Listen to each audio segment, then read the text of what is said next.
नमस्कार, स्वागत है आपका। आज बात करते हैं स्वर्गीय शिबू सोरेन उर्फ दिसोम गुरु की। तो मैं उनके बारे में इसलिए बात कर पा रहा हूँ कि शिबू सोरेन जी ने जो अपना राजनीतिक करियर शुरू किया था, वो टुंडी में पोखरिया आश्रम से किया था और यह काम उन्होंने 1970-80 के दशक में किया था और आदिवासियों के संपूर्ण उत्थान के लिए उन्होंने बहुत सारे काम किए थे। मैं इसलिए बात कर पा रहा हूँ कि मैं टुंडी प्रखंड में जहाँ उनका पोखरिया आश्रम था, वहाँ मैं 15 साल तक काम किया हूँ।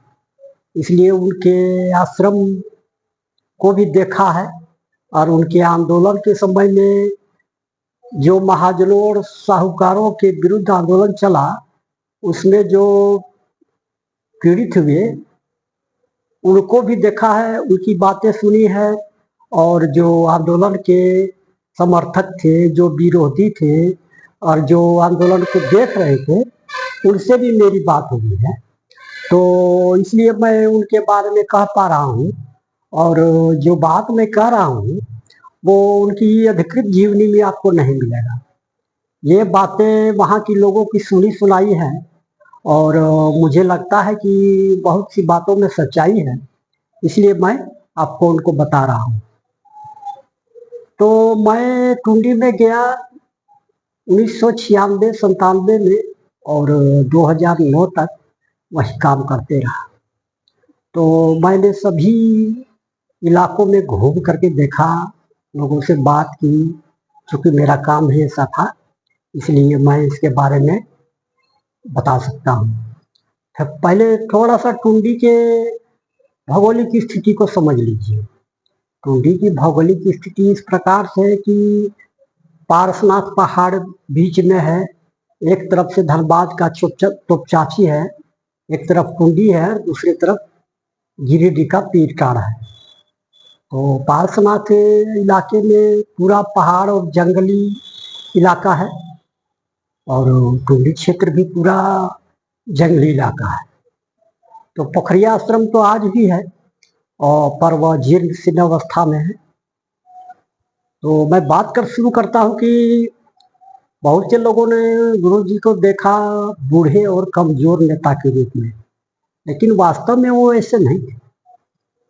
मैंने उनका भाषण 1980 में सुना था, जब मैं कॉलेज में पढ़ रहा था और वो हम लोगों के गांव के तरफ मीटिंग करने आए थे। उस समय वो ये पार्टी का चुनाव प्रचार करते थे, क्योंकि झारखंड मुक्ति मोर्चा का गठन हो चुका था, इसलिए वे चुनाव प्रचार में थे और गांव के बगल में ही मीटिंग हो रही थी। तो मैंने उनका भाषण सुना। तो आज के जो गुरु जी थे और उस समय के गुरु जी थे, काफी अंतर है। उस समय जो उनकी भाषण की देने की कला थी और जो शैली थी, वह बेहद ही ओजपूर्ण और धारा प्रवाह बोलते थे। वे संथाली और हिंदी में मिला करके बोलते थे और ऐसा भाषण देते थे कि लोगों का दिमाग उलट जाता था। इतनी प्रभावशाली कला थी उनकी भाषण देने की। और इस बात को जो सुना होगा इस भाषण को, वे मेरे इस बात से जरूर सहमत होंगे कि उनकी भाषण देने की शैली बहुत अच्छी थी और बहुत प्रभावशाली थी।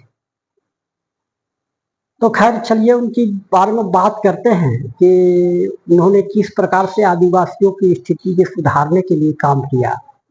तो टुंडी क्षेत्र जो सो आदिवासी बहुल है और आदिवासी बहुल क्षेत्र में और आदिवासियों की सांस्कृतिक रूप से या सामाजिक रूप से देखिएगा तो गरीबी बहुत है और उनमें जो खराब आदत है वो है शराबखोरी की। तो 1970-80 के दशक में गुरुजी पोखरिया आश्रम में रहते थे और घोड़े पर चलते थे, ऐसा लोग कहते हैं, उनके सहयोगी कहते हैं। और जो शराब पीने वाले थे उनकी पिटाई वे चाबुक से करते थे। वे चाहते थे कि वे लोग शराब खोरी छोड़ दें और शिक्षित और सभ्य बने, इसके लिए उनका प्रयास रहता था। इसके बाद उन्होंने शुरू किया महाजनों और सूदखोरों के विरुद्ध में आंदोलन करने की। तो इस आंदोलन में जो स्थिति बनी वह पूरे झारखंड में लोगों को जागरूकता लाने के लिए थी। तो जो उस समय के सूदखोर और महाजन थे वे आदिवासियों को ऋण देते थे और ऋण के जाल में फंसा करके उनकी जमीन लिखवा लेते थे। इस प्रकार से कम शिक्षा और अभाव के कारण आदिवासियों की जमीन बहुत लोगों ने हड़प ली।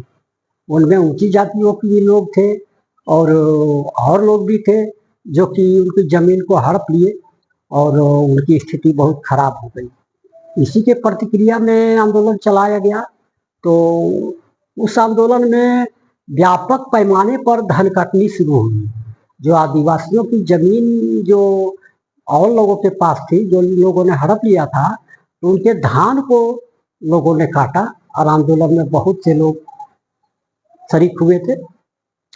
तो इस आंदोलन में धन कटनी भी हुई और जो सूदखोर थे उनके घरों में लूटपाट भी हुई और आदिवासियों को उनको हक दिलाने का प्रयास किया गया। तो इस प्रकार से गुरुजी ने एक नए शुरुआत की जिससे कि लोगों को जमीन वापस मिल सके, उनके अधिकारों की रक्षा हो सके। तो इस आंदोलन के क्रम में 2 नरसंहार भी हुए, जो लोग कहते हैं नरसंहार या झड़प कहिए हुए। तो एक हुआ नारायणपुर थाना जो जामताड़ा जिला में है, नारायणपुर थाना के चिरोडी में हुआ, और दूसरा बोकारो के कुड़को में हुआ। तो जो आंदोलन के विरोधी थे उन लोगों को कहना था कि नहीं, ये लोग जो आंदोलनकारी हैं मेरे जो सो बकरे बकरी को उठा करके ले जाते हैं और अनाज भी ले जाते हैं और वे लोग खाते हैं।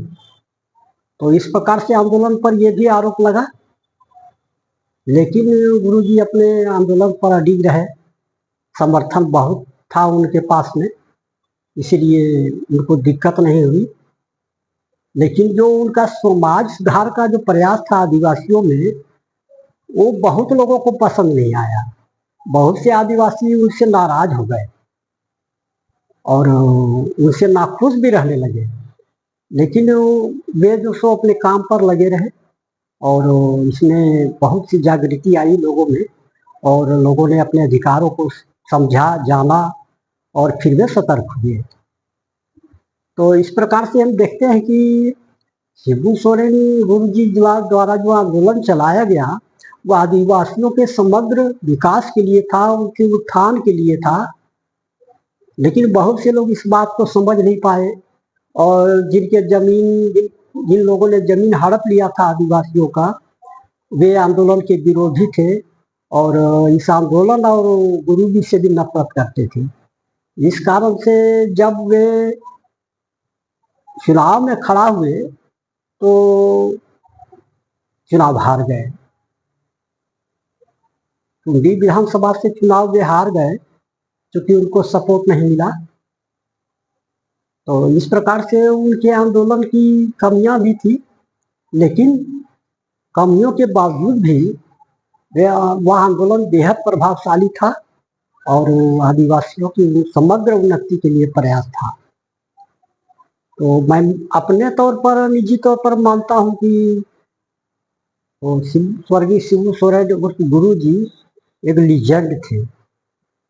और ये अलग बात है कि उनकी जो सत्ता की राजनीति में आने के बाद में और चुनावी राजनीति में उनकी प्रतिष्ठा पर सवाल उठे, उनकी कार्यशैली पर सवाल उठे। लेकिन इसमें कोई संदेह नहीं है कि वे सफल आंदोलनकारी थे जिन्होंने आदिवासियों की उन्नति के लिए पूरी तरह से प्रयास किया। धन्यवाद। इस वीडियो को देखिए अधिक से अधिक और चैनल को सब्सक्राइब कीजिए।